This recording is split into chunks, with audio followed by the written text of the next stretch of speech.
Good morning from Mobile World Congress 2023 here in Kigali. I'm here with Pedro Díaz Jiménez from Securlock. Hello, nice to meet you. Nice to meet you. Hi.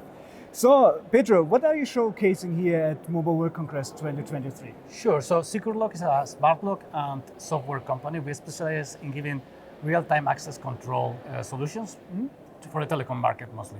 All right, thank you. So how is Securlock adapted solutions to the diverse regulatory and infrastructural needs of African telcos and tower companies? So there are two aspects for this. One of them is, of course, our app is fully localized for the country and the area that our customers are working on. We have our app available in Arabic, French, and English, and of course we can customize it to any local language that we need for our customers. And the other, so fully adaptable actually for... Exactly, fully adaptable, not only on the language, but also on the flow. You know, some people have different backgrounds and different ways of operating. We are very heavily relying on apps that we customize for our users. And of course, we also integrate it with our customer ticketing and internal systems, so they can be fully integrated into their flow. Okay, so how does the CyberLock technology actually ensures the on-site, let's say, stations of telecoms and tower companies? There are two aspects for this. One of them, from the physical point of view, CyberLock hardware smart locks are very, very tough. Okay. We have been operating under very tough conditions for more than 12 years and for more than a decade, really. And our security grading conforms to grade 6 of the European normative 13320, which is a very tough resistance, vandal resistance, specification. That's from the physical point of view. But there is another aspect of it. It's when people enter your sites, sometimes you have rogue contractors, you have people that tamper from the inside, you have friendly or rogue contractors that can get into your site and tamper with your equipment, or sometimes even stealing it. And for that, we have developed an artificial intelligence visual system that basically forces people to take photos as they enter the site, and we analyze that footage and we decide whether there is any asset in the site that has been tampered with or is missing. And if it's missing, we of course send an alarm to our customers. Very interesting. So you just mentioned different climate, different areas. So how do you actually ensure the durability of your products in those markets with the extreme different situations?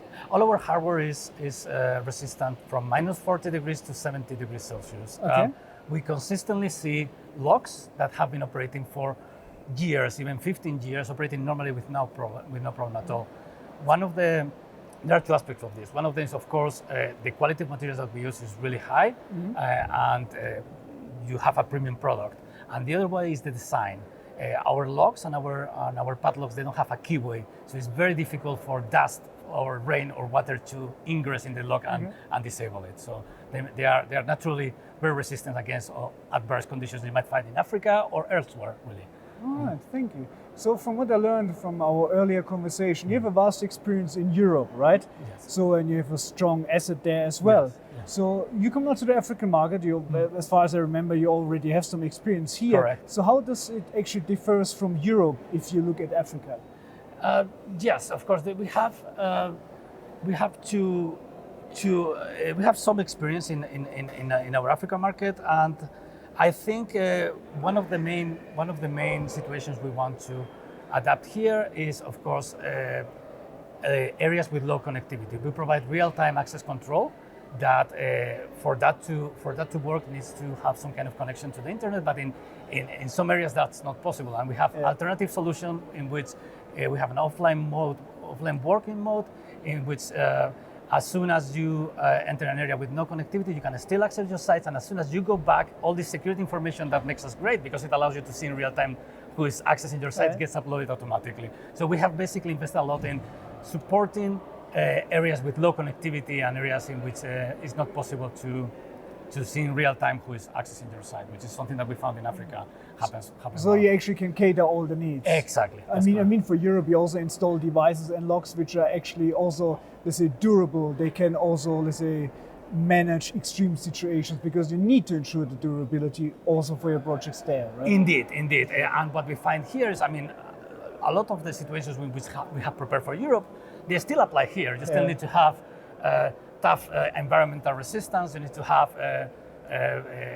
attack resistance and being vandal resistance, but there are some particularities of the African market that we have to adapt. For example, the situation in which we have lower connectivity, the connectivity quality might not be as good. Yeah. We are very based on mobile phones for our operation, and of course the mobile phones that you find in Africa, they're still smartphones, but they might be different versions, older versions. They Or might not be that advanced. Exactly, or it might be in a different from the European market, so to speak. So we adapt to those as well.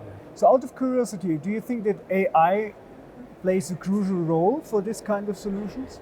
Oh, for sure. It's one of the things we are investing heavily on. Of course, you always have the physical security, right? And for that, we already talked about how our locks are very strong and very resistant to vandalism and tampering. But when the threat comes from inside, you need to have good monitoring and good systems to understand what do you have on your sites, and is there an access pattern that's a little bit suspicious? Every time someone stole from this site, we see all these patterns, and for that, artificial intelligence is key because it allows us to uncover all these kind of different insights that we wouldn't get just by looking at the data ourselves. All right, thank you. So what is your future plan in terms of innovations when we see African telecom tower companies, and also from, let's say, a solution perspective? Yes, I think one of the things we will continue to work on is provide even more physical security protection. One of the things that we have noticed here talking with potential clients is physical security, physical resistance is one of the main things in their mind.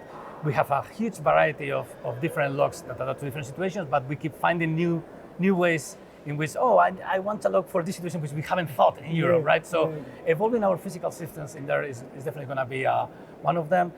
Of course, we pride ourselves on being able to customize for the needs of our clients, and we are finding right now that different clients in Africa have different regulatory needs, different ways of operating, that we are evolving our systems to adapt to those. So you're very agile in your process. We are. It's one of the things I think I could say we pride ourselves. We have custom-made solution. We have a very good base that we adapt for the needs of every customer. Thank you. Very insightful. So how would you say Mobile World Congress for you the first time? Yeah. So how's your experience so far? It's been great. I mean, we have already been to the global event in Barcelona 3-4 times, but this is our first time here in Kigali. So far, it's been very encouraging. I mean, we've been talking with a bunch of different people from countries that we didn't have contact before. We are learning a lot, as I told you, about different needs and different requirements. And it's our first time. Let's see how things go. But so far, we're very excited, and we have uncovered a lot of interesting use cases for our potential clients. So we might going to see you next year again here. I think you might. That's good. Thank you very much. It was very insightful. Thanks for your time. Thank you very much. That was TechAfrica news from Mobile World Congress in Kigali 2023. You can find more from the latest updates, video interviews, reports on techafricanews.com.